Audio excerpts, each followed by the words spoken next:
एतानि पाद्यानि घातमयानि भगवते ग्राम देवते कुल देवते इष्ट देवते भ्यो नमः। अच्छा वो बची था इदम अक्षम सूर्यादि पंच देवता यागच्छ यतिष्ठता। छतन का मूड़ी बीच में घुसा दी है। पानी रखो छतन। इदम अक्षम गौरी शंकराय भ्यो नमः। इदम अक्षम गौरी शंकराय भ्यो नमः 3 बार। इदम अक्षम गौरी शंकराय भ्यो नमः।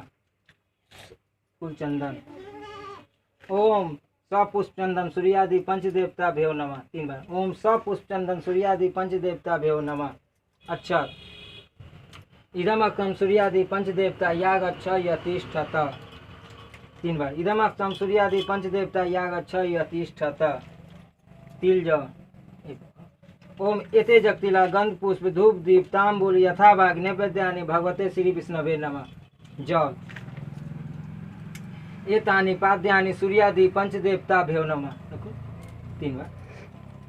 एतानि पाद्यानि सूर्यादि पंच देवता भ्यो नमः। ज्यादा न चीटूं तो दहा जाए। हल्का हल्का फिर सब हाथे पकड़ू तो हम कुछ देर में दहा ले। मैं सब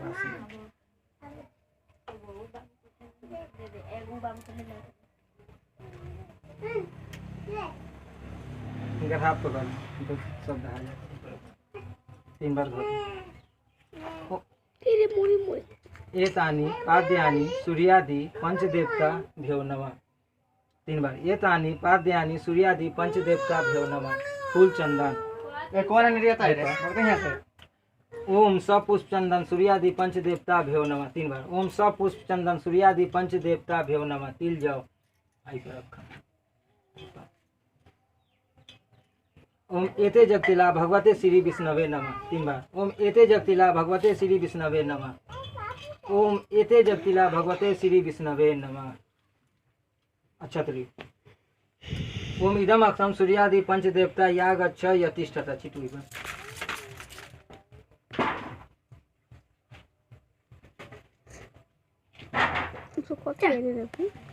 अच्छा तरी इदम अक्षम सूर्यादि पंच देवता यागच्छ यतिष्ठत डाली सब पर है ना। कसैली एगो लिखा गेस्ट भाई पान के पत्ता है।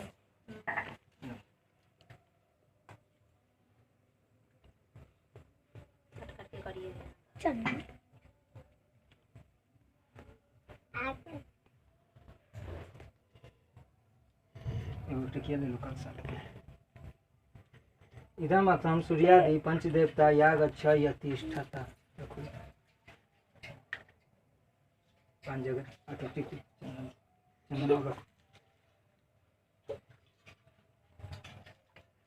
ओम एते जगतिला भगवते श्री विष्णवे नमः 5 जगह। तुलसी के पत्ता मंगवाई ले आओ। तुलसी के पत्ता जल्दी तुलसी के पत्ता ले आओ। ले तोड़ दे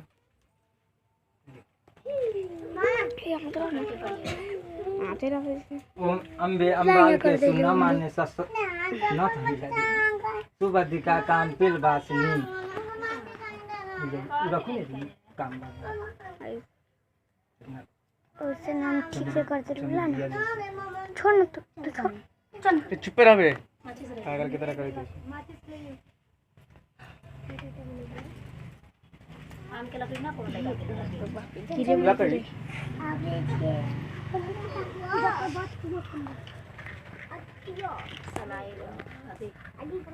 के लकड़ी का जरिया कहाँ 4 मिनट से पकड़ लेते थे 6 मिनट से पकड़ लो करके वहाँ पे घर लग कहाँ गए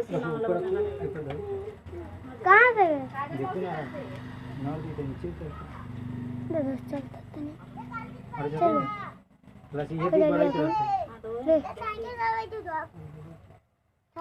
तरफ कोई ना हिलाती तो मारते रबिया मारता होगा।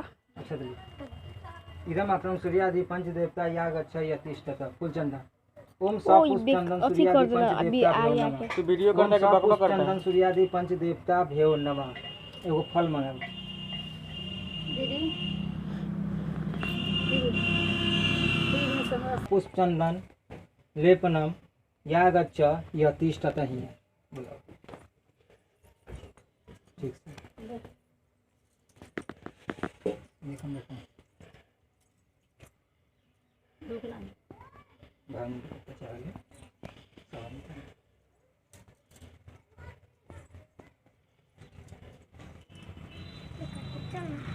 आम का लकड़ी लावे चले। नहीं आती बना लिया। तिष्ठता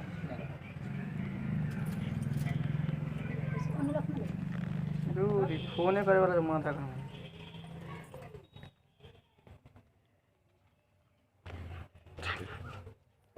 फूलचंद मम्मी मोती हमारा। ओम सब पुष्प चंदन सूर्यादि पंच देवता भ्योना यहीं से रखो। हेलो।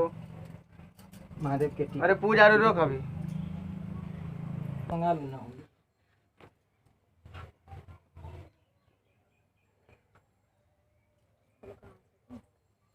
यहाँ एक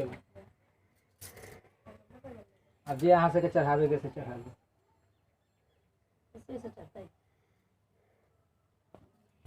पंच देवता या गच्छ यतिष्ठत।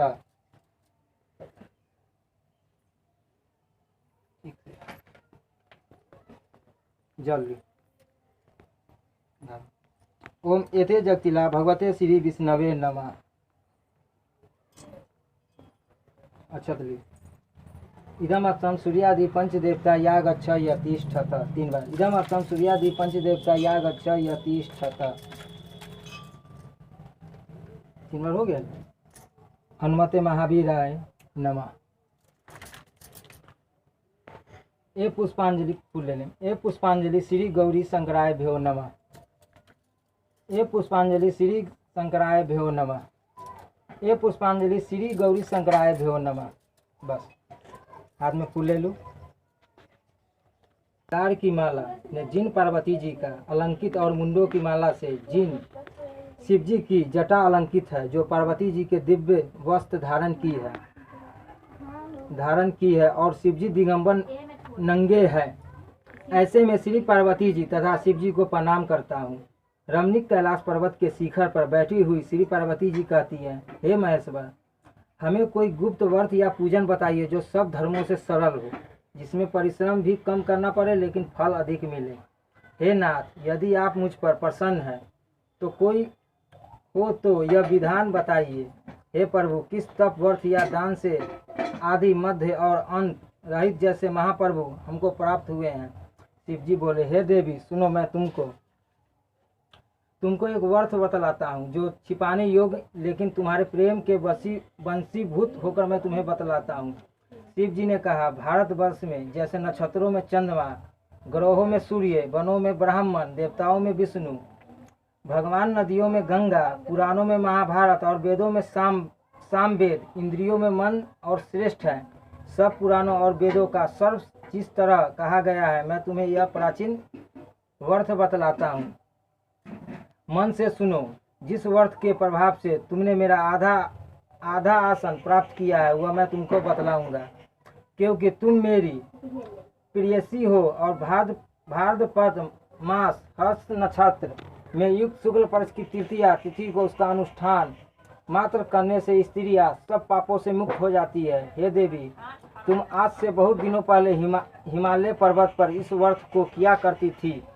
मैं तुमको कहूँगा। पार्वती जी ने पूछा, हे नाथ, मैंने यह व्रत क्यों किया, यह सब आपके मुख से सुनना चाहती हूँ। उत्तर की ओर बड़ा रमणीक पर्वतों में श्रेष्ठ हिमवान नामक पर्वत है। उसके आसपास तरह तरह की भूमियाँ, तरह तरह के वृक्ष उस पर लगे हुए हैं। कुछ राजू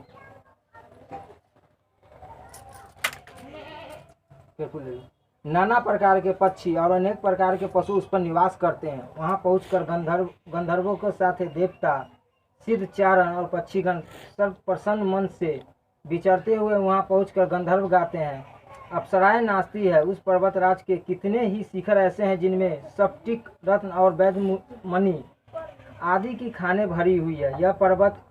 यह पर्वत ऊंचा तो इतना अधिक है कि मित्र की घर की तरह समझकर आकाश का स्पर्श किया रहता है। उसके समस्त शिखर सदैव ही हिम बर्फ से आंचित रहते हैं और गड्ढा की जल की धमनी सदा सुनाई देती रहती है। हे पार्वती, तुम बाल्यकाल में उस पर्वत पर तपस्या की थी।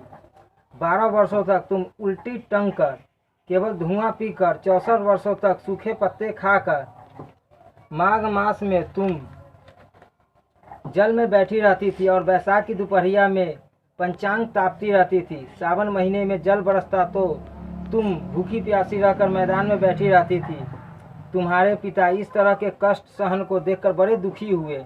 वे चिंता में पड़ गए कि मैं अपनी कन्या किसको दूं। उसी समय नारद जी वहां आ पहुँचे और मुनिश्रेष्ठ ने नारद जी को उस समय तुम्हें देखने गए। नारद जी को देखकर गिरि ने अर्घ आसन आदि देकर उनकी पूजा की और कहा, हे स्वामी, आप किस लिए आए हैं? मेरा अहोभाग्य है, आपका आगमन मेरे लिए अच्छा है। नारद जी ने कहा, हे पर्वतराज, मैं भगवान विष्णु का भेजा हुआ आपके पास आया हूँ। आपको चाहिए एक योग कन्या रत्न, किसी योग वर को ढूंढ दूँ। भगवान विष्णु के समान योग ब्रह्मा, इंद्र और शिव, इनमें से कोई नहीं। इसलिए मैं यह कहूँगा कि आप अपनी कन्या विष्णु को ही दे। चलिए, हिमवान ने कहा, भगवान विष्णु स्वयं मेरी कन्या ले रहे हैं। आप यह संदेश देकर आए हैं तो मैं उन्हें अपनी कन्या दूंगा। और हिमवान की इतनी बात सुनकर मुनिराज नारद आकाश में विलीन हो गए। वे पीताम्बरी, शक्र, चक्र और गदाधारी भगवान विष्णु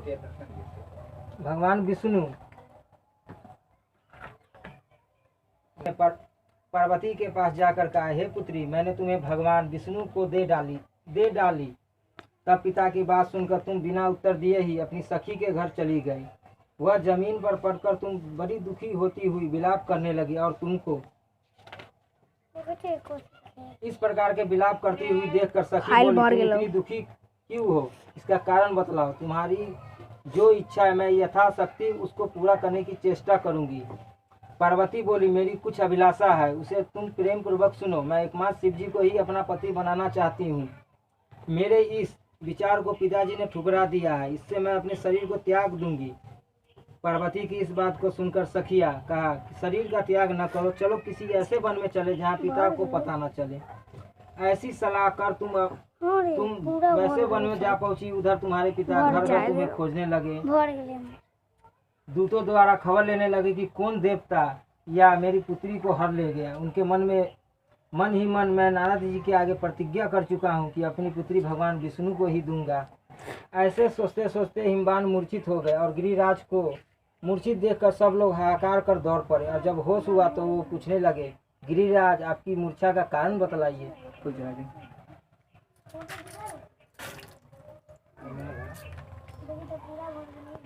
ने कहा, आप लोग मेरे दुख का कारण सुने। न मालूम कौन मेरी कन्या को हर ले गया। ऐसा नहीं हुआ कि किसी काले सांप ने काट लिया या सिंह ने खा लिया हो। हाय, मेरी बेटी कहाँ चली गई? किसी दुष्ट ने मेरी पुत्री को मार डाला।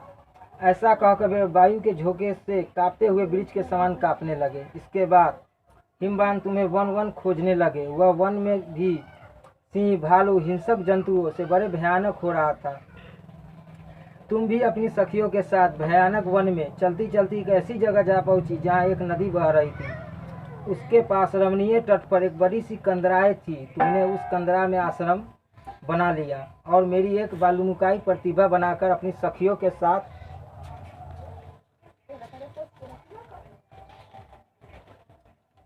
साथ निहार कर मेरी आराधना करने लगे। जब भाद्रपद शुक्ल पक्ष की हस्तयुक्त तृतीया तिथि को तुम मेरा विधिवत पूजन किया और रात भर जागकर गीत आदि से मुझे प्रसन्न किया। उस व्रतराज के प्रभाव से मेरा आसन डगमगा उठा, जिससे मैं तत्काल उस स्थान पर जा पहुंचा जहां तुम अपनी सखियों के साथ रहती थी। वहां पहुंचकर मैंने तुमसे कहा, मैं तुम पर प्रसन्न हूँ, बोलो क्या चाहती हो? तुमने कहा, मेरे देवता, यदि आप मेरे पर प्रसन्न हो तो मेरे पति बन जाइए। मेरे तथास्तु कहकर मैं कैलाश पर्वत पर वापस आने पर तुमसे वह प्रतिभा नदी में प्रवाहित कर दी और सखियों के साथ महाव्रत का पालन किया। और हिमवान भी तब तक उस वन में तुम्हें खोजते खोजते आ पहुँचे।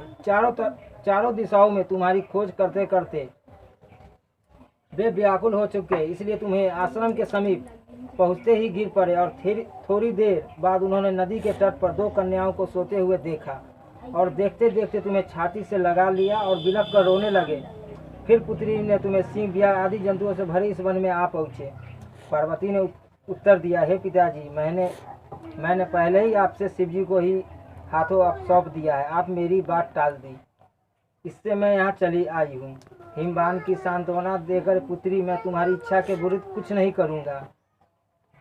वे तुम्हें अपने साथ लेकर घर आए और मेरे साथ तुम्हारा विवाह कर दिया। इससे तुम्हारा मेरा तब से आज तक किसी के सामने क्यों पड़ा, तुम सब किसी के सामने मुझे यह व्रत प्रकट करने का अवसर नहीं प्राप्त हुआ। हे देवी, मैं यह बतलाता हूँ कि इस व्रत का नाम हरितारका क्यों पड़ा। तुमको सखिया हर ले गई, इसलिए इसका नाम हरितारका नाम पड़ा। पार्वती ने कहा, हे प्रभु, आपने नाम तो बताया, पर इसका विधि भी बताइए, इसका पुण्य क्या है, फल क्या है, यह व्रत कौन करे। शिव जी ने पार्वती जी से कहते हैं, हे देवी, मैं समस्त स्त्री जाति के भलाई के लिए यह उत्तम व्रत बतलाता हूँ। जो स्त्री अपने सौभाग्य की रक्षा करना चाहती है वह यत्न पूर्वक इस व्रत को करे। पुजारी खम में आदि से सुशोभित एक सुंदर मंडप बनावे, रंग बिरंगे रेशमी कपड़ों से चंद्रोवा लगाकर चंदन आदि सुगंधित द्रव्यों से वह मंडप निपवावे। फिर शंख भेरी मृदंग आदि बजाते हुए बहुत से लोग एकत्रित होकर तरह तरह के मंगलाचार करते हुए मंडप में पार्वती तथा शिव जी की प्रतिभा स्थापित करें। उस रोज दिन भर उपवास कर बहुत से सुगंधित फूल, मनोहर धूप, नाना प्रकार के नैवेद्य आदि एकत्र कर मेरी पूजा करें और रात भर जाग कर ऊपर जो वस्तुएं गिनाई गई है उसमें अतिरिक्त नारियल, सुपारी, नींबू, लौंग, अनार, नारंगी आदि जो भी फल प्राप्त हो उसे इकट्ठा करें। उस ऋतु में जो फल तथा फूल मिल सके विशेष रूप से रखें। उसके बाद धूप, दीप आदि की पूजन का प्रार्थना करें। हे शिवे, शिव रूपिणी, हे मंगले, सब अर्थों को देने वाली, हे देवी, शिव रूपे आपको नमस्कार करती हूँ। आपको सदा के लिए नमस्कार है। हे ब्रह्म रूपिणी, आपको नमस्कार है। जग की रात्रि आपको नमस्कार है। हे सिंहवाणी, संसार के भय से भयभीत मुझ पर दिन की रक्षा करें। इस कामना की पूर्ति के लिए मैंने आपकी पूजा की। हे पार्वती, मुझे राज्य और सौभाग्य दे, मुझ पर प्रसन्न होवे। इस मंत्रों से पार्वती तथा शिव जी की पूजा करें। तदन विधि पूर्वक कथा सुने और ब्राह्मणों को वस्त्र, गौ, सूर्ण आदि देकर इस तरह के एकचित होकर स्त्री पुरुष दोनों एक साथ पूजन करें। फिर वस्त्र आदि जो कुछ उसका संकल्प करे। हे देवी, जो स्त्री इस प्रकार का पूजन करती है वह सब पापों से छूट जाती है और उसे 7 जन्म तक सुख तथा सौभाग्य प्राप्त होता है। जो स्त्री तृतीया तिथि का व्रत न कर भक्षण करती है